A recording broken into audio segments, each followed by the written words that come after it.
Naglagay pala ako dito mga kapigi ng chlorine dito sa gitna po ng panakan po namin. Pang disinfect lang po.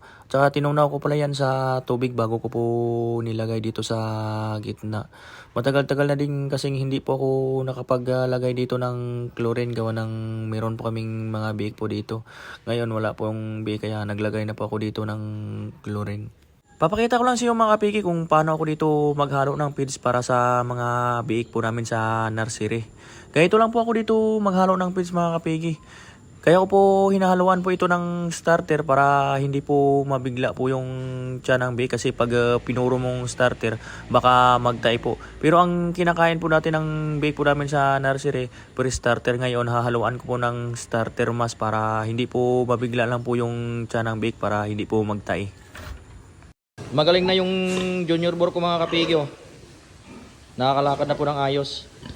Dalawang beses ko lang po ito tinrukan ng tiramycinil eh. Ngayon magaling na po. Malaki na po ang pinagbago. Nakakalakad na po ng ayos.